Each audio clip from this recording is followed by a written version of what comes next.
Welcome, everybody, to Unlocking the Paranormal podcast. I have some guests today, and I'm just going to actually let you ladies just kind of do a brief introduction, and then we'll kind of go from there. Terrific. I'm Denise DiMattei, founder and director of 3C Paranormal Investigations. I have over 25 years of investigation experience. Basically, we are Northern California, but we specialize in gold rush ghosts, and we are an all-female group. So we're a little different. We have our own techniques, and I'll leave it to Selma. I'm Selma, and I have been interested in the paranormal since I was probably about 6 or 7 years old. I grew up in a very small gold rush town, which kind of adds to my love for the gold rush area. The town I grew up in, we didn't really have much to do as children, so we spent a lot of time at making our own fun, so to speak. Mm-hmm. And the town had 2 cemeteries, so we spent a lot of time playing in the cemetery. And the whole, you go in first, I dare you to go stand by that grave, that sort of thing. It eventually evolved into wondering about who these people were and what their lives were like, what they did, how they died. And then that led to kind of what happens after you die. And I was fortunate enough, my parents didn't try to squash that. My mom kind of shared some of her, I don't know if I would call it paranormal experiences, but some of her out of the ordinary experiences, we'll say, and that just kind of fueled it. And then as I started my family and everything, paranormal got kind of put on the back burner until probably about 13 years ago, when Denise and I started working together and found out that she was into the paranormal. Yeah, and I already had the group. So, yeah, okay. You see. And then she started to join us on a few of investigations. And so Selma officially joined about a year ago. Okay, very cool. She's the lead investigator. Okay, very cool. So how big is your team then? Well, right now we only have 2, but we've had other people. The tech director moved to Idaho, so it makes it a little difficulty. But we've had different people in and out throughout the years. It's just kind of hard finding people who want to stick with it. Sure. Because it requires a certain amount of a dedication to keep things going, because you've got to keep in front of you got to keep investigations going. You got to do the social media. You got to have, a lot of things out there for people to follow you, especially events. Yeah. It takes a lot of time and energy. It takes a lot of energy. Yes. It usually takes me actually a couple of days to fully regain my energy after we've done an event or an investigation. Yeah. Wow. It does drain you. So how many investigations do you think you've been on? Oh, Denise, I'll ask you first. Oh, hundreds and hundreds. Hundreds. Yeah. I think, I don't know if I sent you a list. There's so many, there's literally probably close to 1,000. I'm saying. Oh, wow. Easily. Because I do this. I've been doing this for a long time. Over 25. I'm assuming that you probably go to private residence too, and not just the notoriously haunted places? We do when we're asked to. I used to do a lot more back in the day. People would say, can you come over and check this out? I've got a house and I've got an old building and please check it out. And we'll tell them what we find. If they want us to get rid of it, fine. We live in the Gold Rush area. So there's so much history and there's so many preserved areas here, which is wonderful. The Old West, the old 49er, when the trail, when gold was discovered. I mean, it was crazy. Death came very quickly and life was cheap. So there's a lot of activity. So did do a lot of private residences, but now we try to do some events and we go to notoriously haunted places and enjoy ourselves basically and have people come along. We do have, like I said, we do have some events. We just had one with Scott Harvey Winery in Sutter Creek. And so it was a historical paranormal tour. Okay. So it was, drink, have a little wine, have some small bites, and then we went through town talking about the history, historically speaking and paranormally speaking, and then we Yeah. conducted an investigation. So that was Oh, wildly popular. yeah. Oh gosh, that sounds so much fun. What is your favorite place? I'll ask each of you. What is your favorite place that you've St. Louis. gone? Same Yeah. place, you think? Virginia City. Virginia City as a whole. Yeah. Oh, as a Washoe whole. Club. Yeah, Washoe Club. Yeah, most Yeah. haunted. We catch stuff every time we How many go times have there. you been there? I've been there probably about 12 times, I'm Oh, guessing. wow. And we're going again in May. May. Oh, We gosh. serve the Washoe Club overnight. So that's Okay. going to be awesome. Yeah. What's your favorite piece of evidence that you've ever collected there? Selma did, yes. The EVP. We got an EVP. We are at the Washoe Club, and they have a tour that you can take. And we went on that tour. We prefer to kind of be by ourselves. So we would hang back from the rest of the group. And we were in this one area. Everybody else had continued on. And I was just videoing to look at later to see if we found anything. And later on, a couple of days later, I was playing back that specific video, and all of a sudden you hear this male's voice, very guttural, saying, "Get out." Ooh. And then right after that, a little bit louder, there was a woman's voice that said, "Get out." Oh. And then Denise started talking, and then we just went on our way. And we didn't hear anything when we were actually on the tour in that spot. Yeah. It wasn't until a couple of days later that we got it. And I sent that to a friend of mine that is part of a relatively famous, Very famous. paranormal investigation Television group. And I said, "What do you think of this?" And he was like, "That's Class A. That is Class A." Oh, wow. Yes. Is that the only time you've ever captured an EVP there? Yes. Yeah. Yes. But we've caught other things, but nothing like that. I mean, that's kind of like a holy grail, was a holy grail moment. I mean, we've caught other EVPs, but that was, there was two of them. That's so clear. And it's also on our Facebook page, pinned to the top with a number of other things. And also, and there's a link to our TikTok account, and it's on our TikTok account. So you can, it's a video. She's, she was just playing around, and I'm, talking to her at the very end, but that's where we heard it. So you can actually find that too. Yeah. And some of our other evidence. And Piper's Opera House, which is one block just back from in Virginia City, street back of Washoe Club. Thank you. And love the Piper's Opera House. Been there many times. Friends with somebody who does all the tours. So she let us in the morning after we did the Washoe Club. And so we went all over the place. We were in Mr. Piper's old office, and it was daylight. So we're both taking pictures. And later on, I was examining them, and I noticed there's this weird little squiggly thing. It looks like an arm. It's white, an arm and a hand reaching down on his couch, picking up, like trying to pick up something. And it's very clear. Mm-hmm. So that's on our Facebook page and our TikTok as well. So broad daylight, I think we maybe got Mr. Piper's arm. It looked like a kind of a frilly shirt too. It's kind of, and they would wear back in the day. The gentleman frilly shirt. Yes. And so it's just hand reaching down. So was it like on the edge of the photo? So it was like going into the photo, or was it just like that's where it started? Yeah, I just taking pictures of the room. Just, you go there, you take millions of pictures because you want to disprove things right before it happened. It didn't, so I took that picture and then I blew it up. And I went, that looks really weird. And so we blew it up again, and then we put it on our site, and people were going, that looks like a hand reaching down on your right. It really does. Wow. And then the night, No, go ahead. Well, then the night before the day before Selma caught the EVP. So that was a really great investigation. That town always pays off. Yeah. So that's kind of your favorite location. Do you have any bucket list locations that you actually have not been to yet? Well, I have not been to.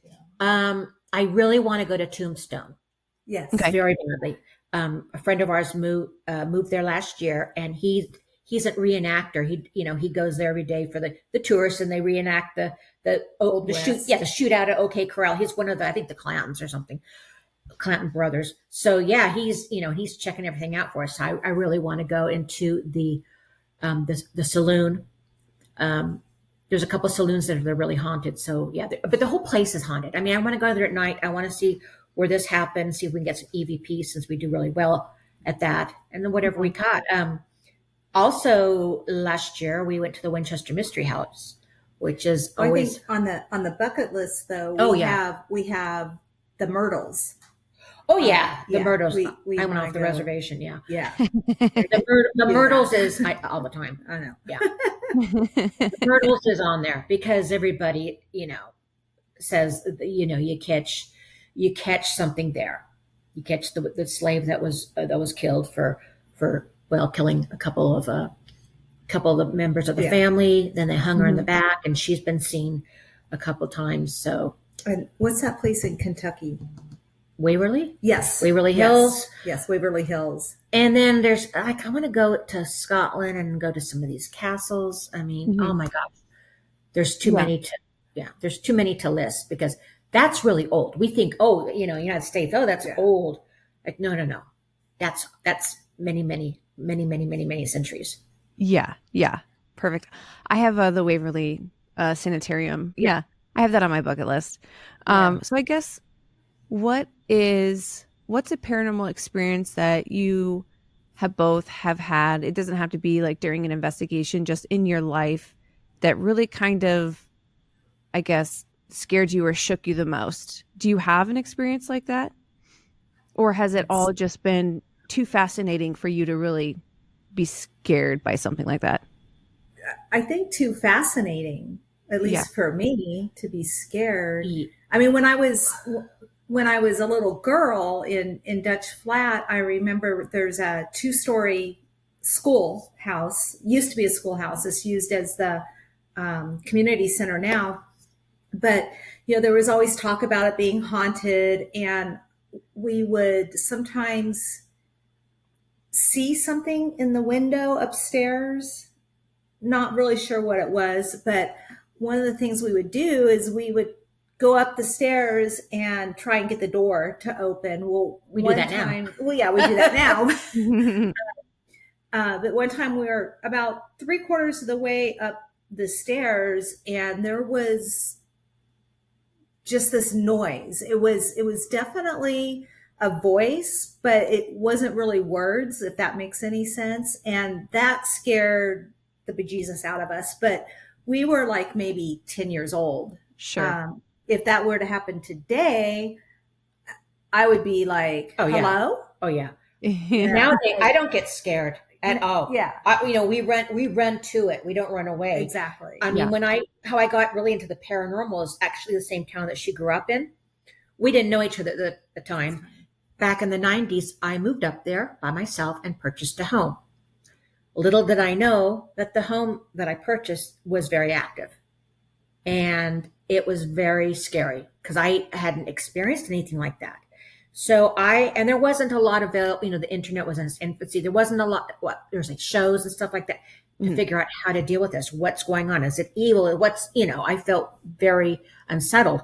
But what it made me do is start researching this and figure out what to do. And I finally made peace with whatever is there, said, look, if we're going to coexist, fine. If not, these are the ground rules. And everything was fine after that. I don't own the house anymore, but that's what set me off. And that was the only time I was ever scared. And one time we didn't break into a church. We were told where the key was. Yeah. So really, they told us, here's where the key lives. So naturally, that's an invitation. Yeah. So we went in and I kind of cracked the front door, but wasn't obvious. So we went to another part of the church and we heard this slam. And I went, holy crap. And we both Scooby-Doo. We ran like cartoon characters. We ran out the back because we thought it was a person. We didn't think it was, anything spooky. Sure. So then we ran around and there was no person. And I think we debunked it. Yeah, we did. It was like the wind or something. Yeah. Okay. So we figured out how to, shut the door. Okay. It slipped. The Okay. rock Yeah. flipped and it went down. But that was the only time that Yeah, we've been really and then it scared. was because we thought it was a person and we didn't Yeah, want to get in trouble yeah, or, Sure. yeah. somebody Sure. else in trouble. Like, oopsie, we're not supposed. Yeah. Don't arrest us. What are you guys You doing there? We're Yeah. paranormal investigators. Yeah. Sure you So are. what I guess what type of place is your favorite to investigate? Because you've got like churches, you've got graveyards, you've got hospitals, you've got, residential places. Do you have a preference or a favorite? I like old hotels Old because it's hotels? easy. Well, it's easier to get in and people stay, and it's a lot of things have happened, especially Yeah. the ones that are these ones from the gold rush era. Like I said, Mark Twain stayed there, presidents stayed there, people, certain people died. They've been able to Murdered there. murdered, murdered there. back in and the so day. there's so we figure out try to separate fact from fiction. We are also historians as well.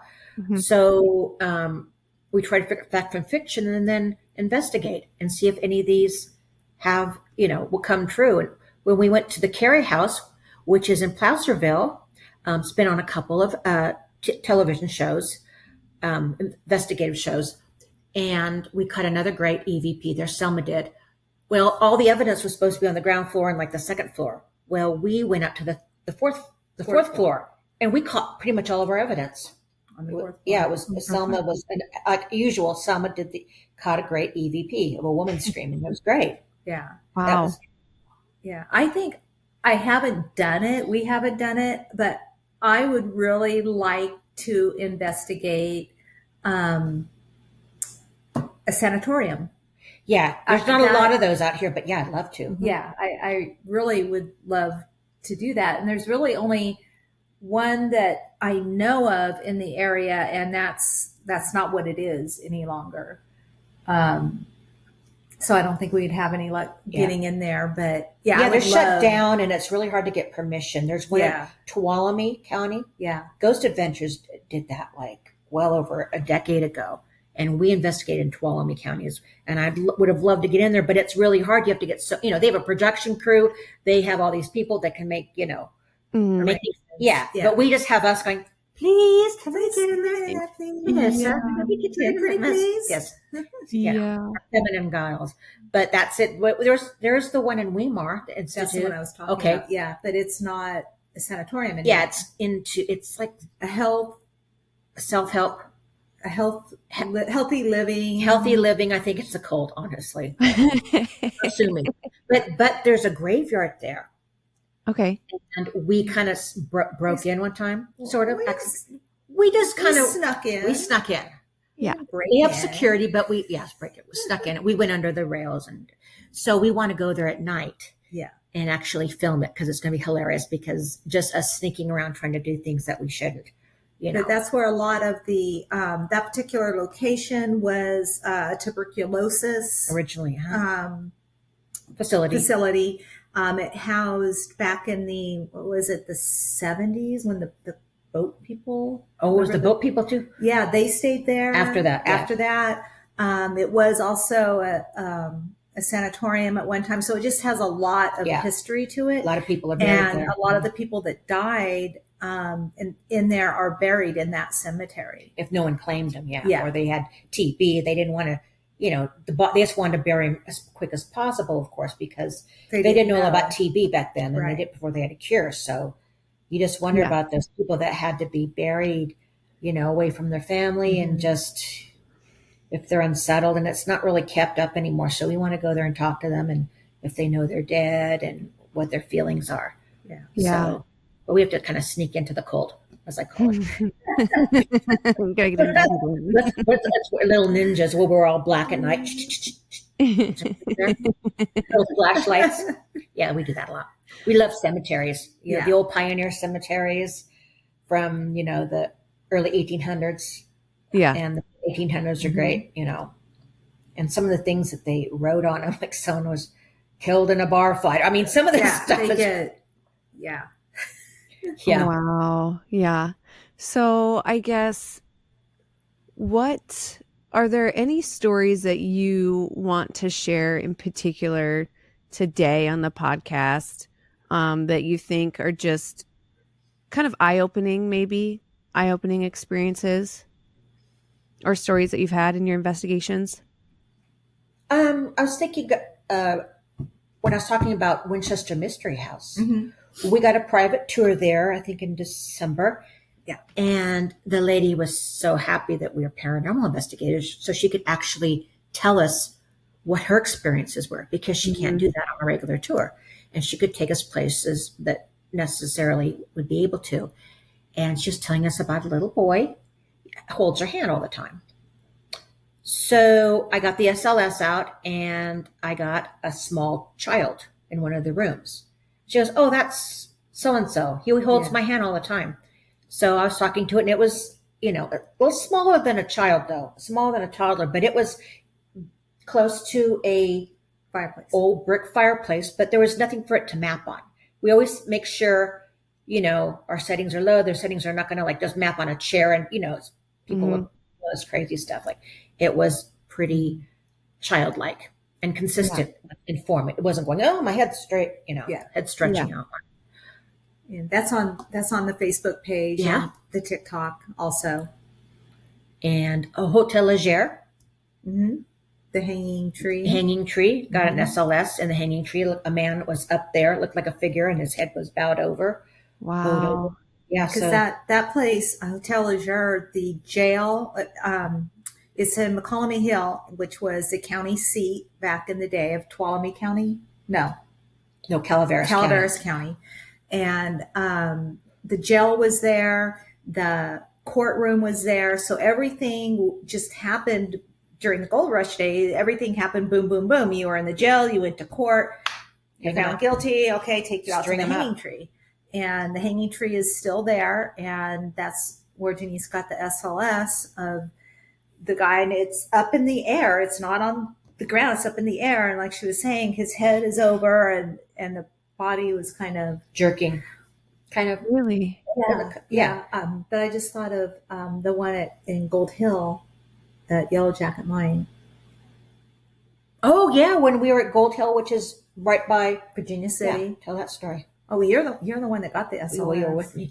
Okay, we were in the Yellow Jacket Mine, which is right behind the Gold Hill Hotel. The mine collapsed. Yellow Jacket Mine collapsed. 30-something men perished. There was a fire. They couldn't get them out. It was very agonizing. The men were, trying to get out, and they couldn't get to them because it collapsed. So we went out there at the SLS, and we've been trying to get EVPs, all sorts of stuff. So it was about 2:00. It was really late. So we were up there just trying to talk to them. And all of a sudden, I got some activity. I had the SLS pointed at the entrance of the mine. And all of a sudden, this one figure, then two figures, and like a ton of stick figures were crawling over each other. And it was very emotional for me, because I was just, oh my God. They're like, hopefully they're not reliving. Hopefully this is a residual haunting, not an active haunting. Like they're living it over again. Yeah. It's like they're all trying to get out. That really shook me to my core. I felt awful. Like you felt some empathy for what these men went through. Yeah, it really makes you wonder. Yeah, like are they reliving this over and over again, this agonizing moment of their life? Oh, wow. Yeah, that was That's why we were hoping it's just residual, but we did talk to them.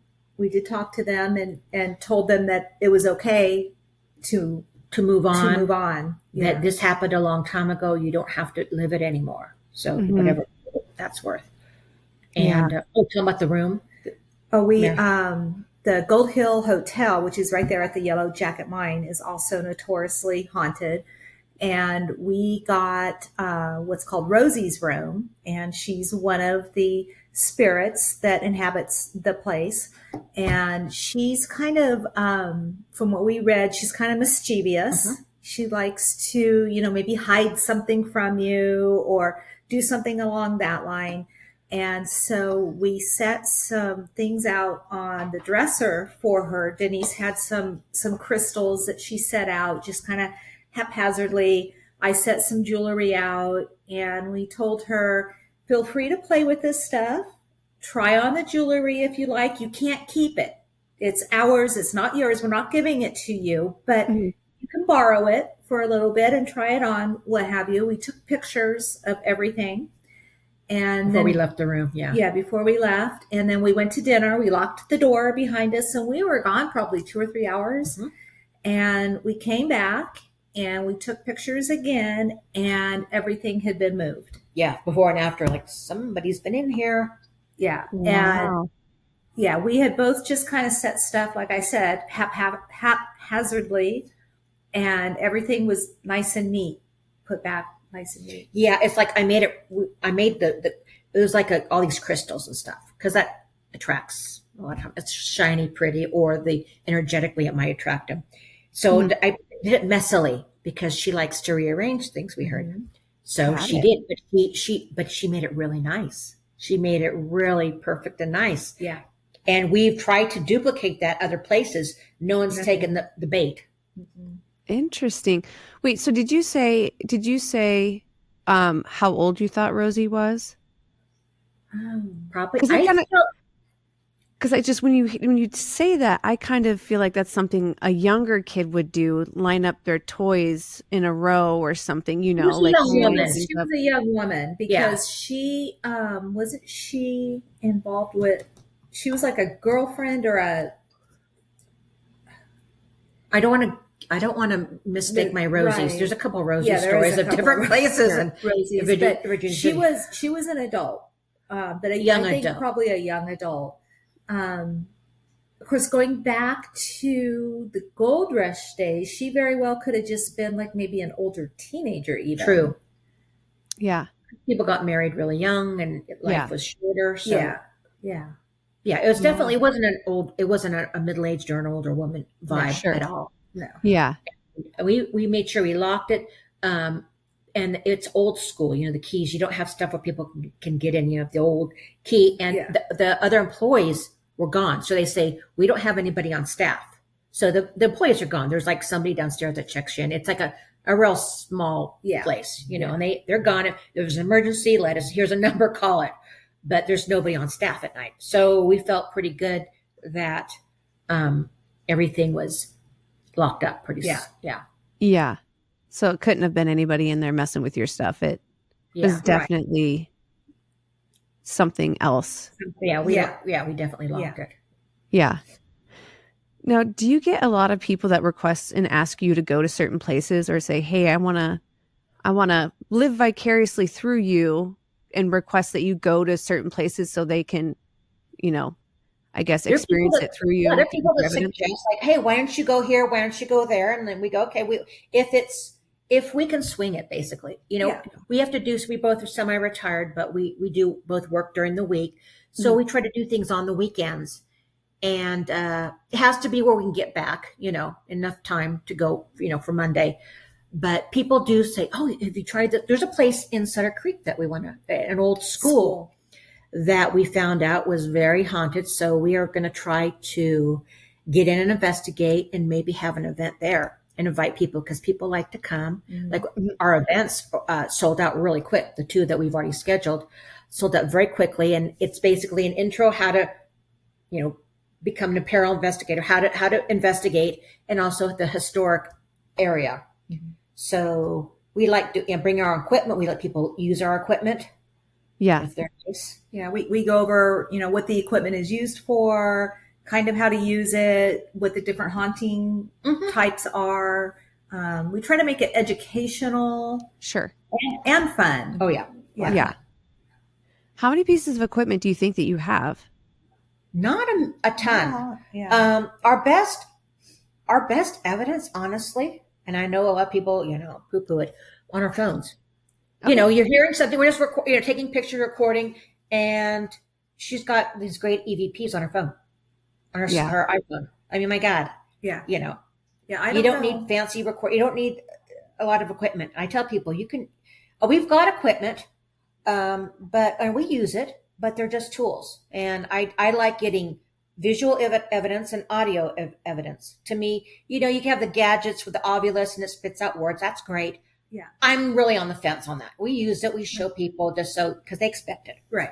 Mm-hmm. And the millimeter, all that stuff. And the millimeter is great for when we do baselines and showing people, if there's sudden, there's a cat running around. Great. If there's, if there's a fluctuation of temperature and different spikes. So yeah. And people they expect to see it because they watch the stuff on TV, but we tell them, hey, all you need to do, have your wits, be open to it, grab your phone. Grab your phone and record. You never know what you're going to get. I don't know why people always, because I've read things where people say, what's your favorite piece of equipment? And don't say your phone. And it is. That's our phone. Yeah, but why not your phone? Yeah, it's handy. Yeah. You know how to use it in the dark. Some of this other stuff, you're fumbling around like, oh, crap, I can't get the record button on this thing, Or I do that with my phone. Oh, it's all right. Okay, I'm filming, and then we're all done. It's like, oh crap! Oopsie. Also, I tell people basically wear sensible shoes if you're trotting around. Well, you don't listen to me, and also have a flashlight, and your phone. That's all you really need if you want to start out. You don't need all that equipment, but we do have equipment. Yeah. Yeah. Is there any piece of equipment that you, other than like you kind of mentioned the obvious, Ovilus, anything that you don't really trust? Santa Claus brought me a FLIR IR. Mm-hmm. FLIR. Oh, what? Oh, also known as the fart gun. Because, a FLIR is when you get the infrared, you can see, like a outline, you can see in the dark if there's an object, if it's cold. Well, I was messing around before I bought it, trying to figure out which the best one, which one I want to get. And then something came up like, oh, people farting on the FLIR. And they were showing all the compilation of you can record it. Well, I think that's a myth because we haven't been able to catch that yet. Oh my gosh. And I'm like, I want to contact them. Like, you know what? That's false advertising. That's false advertising. Yes. Yeah. But it is still a good piece of equipment. Yeah. So if you want, it's completely dark, and if you see an animal, it's going to be warm, or another person that's warm.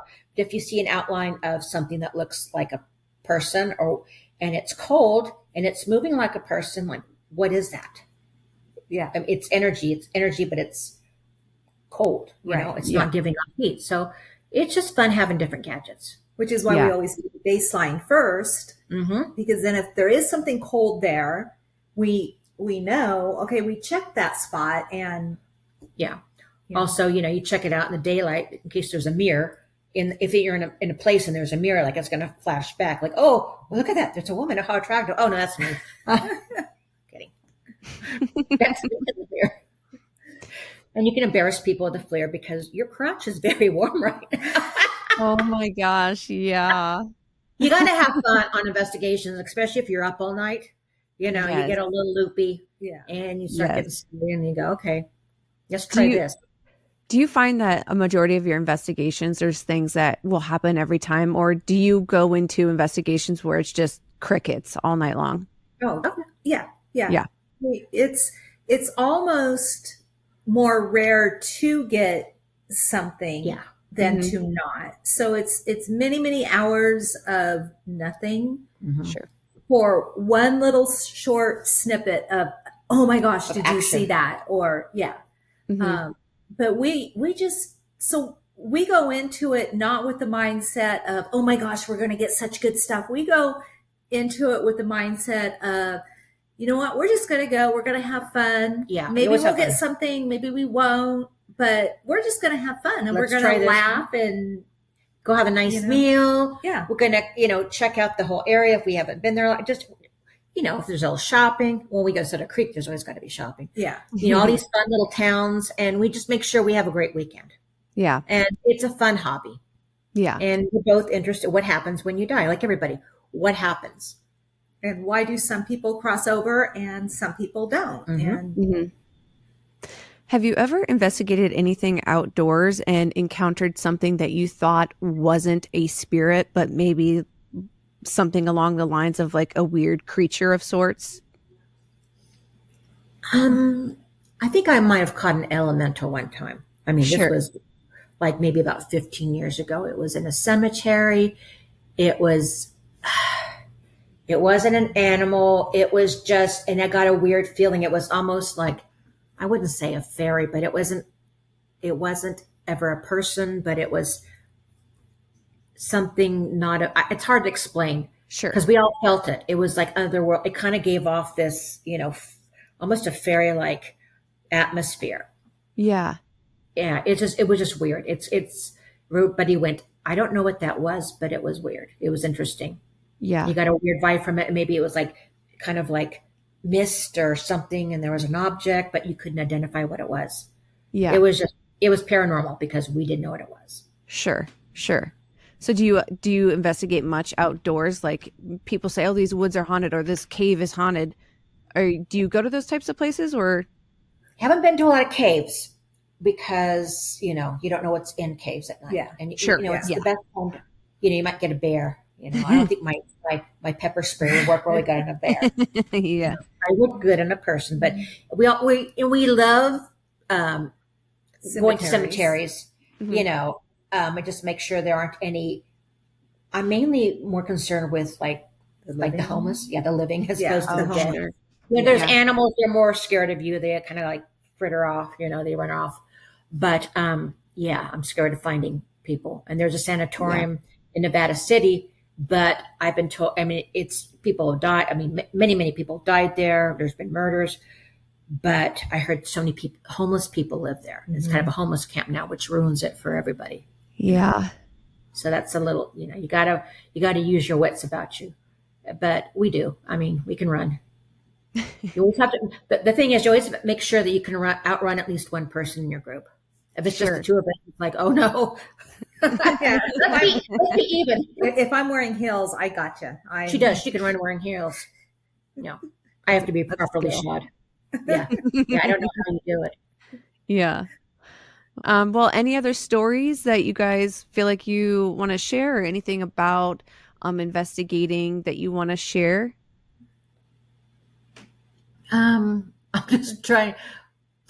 Just be open-minded. Really, we tell people do your history, and the historical part of it is just as interesting to us as the paranormal part because you're going to learn about the history of the area, the history of our state. A lot of the stuff we do is when the state, was the infancy, the whole gold rush started everything, and we've learned so much that we didn't know before.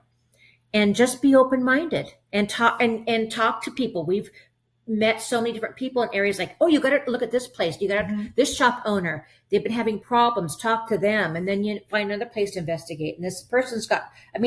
Things lead to other things, and you never know where it's going to go. But make sure you're open and you talk to people, and you meet a lot of nice people in this business. A lot of nice people. Yeah, we've made some great friends doing this. We really enjoy it, and it's actually kind of surprising, at least it was for me, how many people, when you tell them, oh, we're paranormal investigators, I expected people to be like, oh, okay, or but more often than not, they're like, really, oh my gosh, that's so interesting. Have you been here? Have you been there? Opens up a whole other dialogue. Yeah. Well, that's I was just going to say, like Denise was saying, just being open-minded, but if somebody's going to go out and they want to start investigating or whatever, I would just tell them, in addition to doing your research, to be respectful. Yes, we're always respectful when we go into somebody's to a place. Like, for example, Rosie's room, when we first went in there, we said, hi, Rosie. Identify yourselves. Yeah, it's Denise and Selma. Thank you for letting us stay here. We just want to talk to you, get to know your story. We're not here to harm you. And then when we leave, we thank them and tell them they can't follow us home. Yeah. And also, we're women, so we're a little more, gentle. Some male, not all of them, but there's a few male groups that they provoke, and that is so taboo to me. Yeah. Provoking and using a Ouija boards, that's taboo to me, or us, because you're all you're doing is upsetting whatever's there.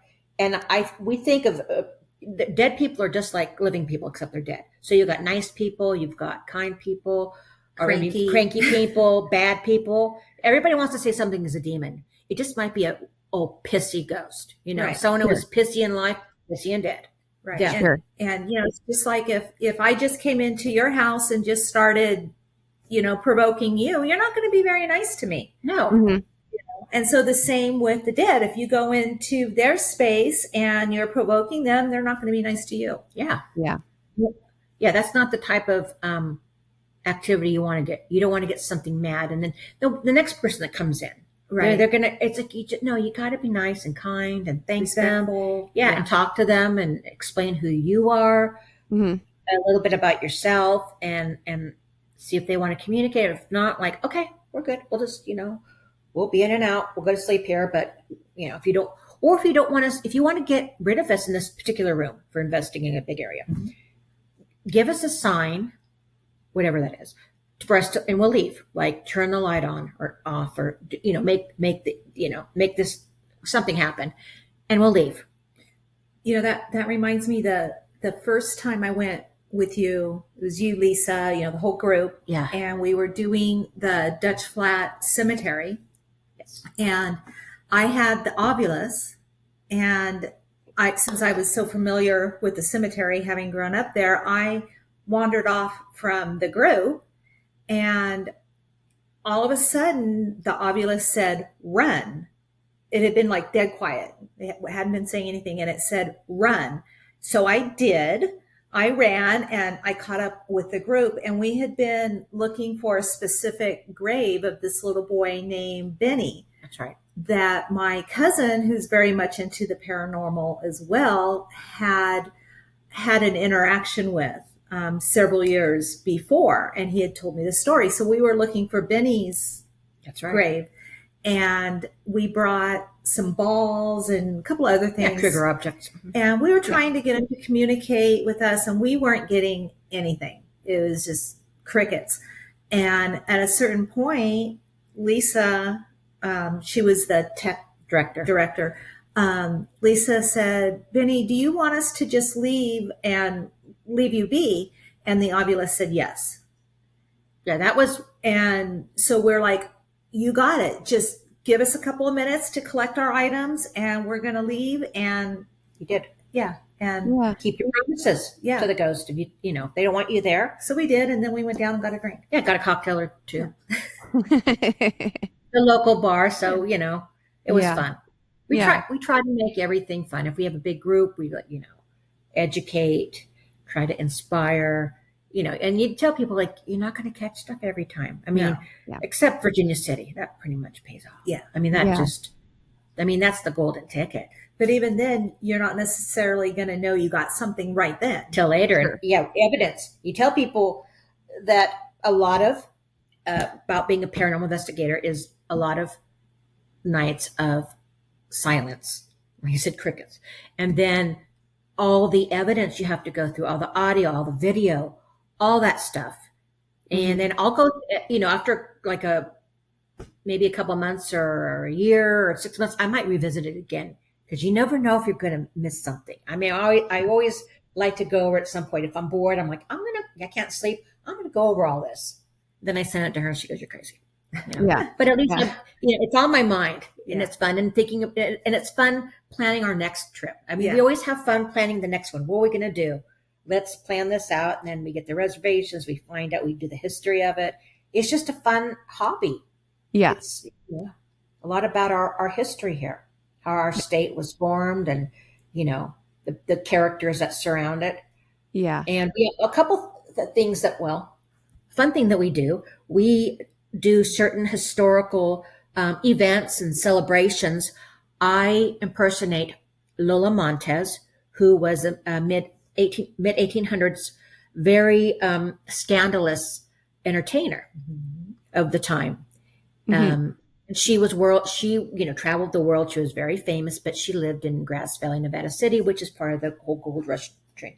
Well, her neighbor, who was a little younger than her, she lived a few doors down from her, and that is Lotta Crabtree, which Selma impersonates. So we get dressed up in period clothing. We have we act like it. We have little business cards or calling cards that they would have the day and know what their titles were, and we do that whole thing, and that's another fun thing we do. Yeah, And they were very well known in this area because it was Grass Valley, Yes. which is like half hour north of here.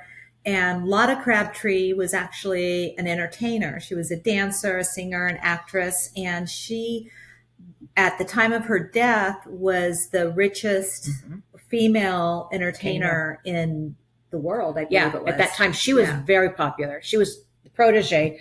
My character was a little scandalous, but she was the nation's sweetheart, the darling. Sweet and innocent. So we have our costumes, and we dress up and do all this fun stuff. So it's part of the historical aspect of as well. We play the part. Yeah. Do you guys have any events coming up in the near future? Probably this fall. This fall. You mean as far as Lola and Lotta, or just in general? Just in general. Oh, yeah. We have April 12th. We're doing another historical ghost tour in Sutter Creek with Scott Harvey Winery. The first one sold out in less than a week, so they immediately put another one on the books, and that one is sold out as well. And then in May, the first weekend in May, is when we're doing the overnight at the Washoe Club. Yes. Fun. And so we are trying to put our stuff for the summer. So we've got some ideas. We haven't formulated them yet, but we got all sorts of things up our little sleeves. Yeah. Perfect. Well, do you want to tell the listeners where they can find you guys, where to follow you on social media? 3, the numeral 3 dash the letter C, 3C Paranormal Investigations on Facebook. There's a link to our TikToks on there. Perfect. And don't have a website yet. We're going to we do a lot of podcasts, and we put the information on our website. So we're constantly doing other people's websites. I mean, podcasts. We're going to probably do our own at some point, which will be a real train wreck. Stay tuned. It'll be fun, but we'll cover other things, we'll do maybe wine tasting, whatever people want to cover. Yeah. Sure. Just talking, Perfect. Perfect. All right. Well, I appreciate you guys carving out some time today to jump on here and be on the podcast. I loved hearing some of your stories. Oh yeah, absolutely. Always looking for people to come on the podcast and share stories. So if you guys get any good evidence at Washoe, you'll have to let me know, and I'll have to make sure I keep my eye out for what you guys post on your social media. Yeah. And I'll send you an email with it. Attach it. Perfect. You'll be the first to know. All right. Well, I appreciate you guys joining me today. So you guys have a great day. All right. Thank you so much. Thank you. Bye. Bye.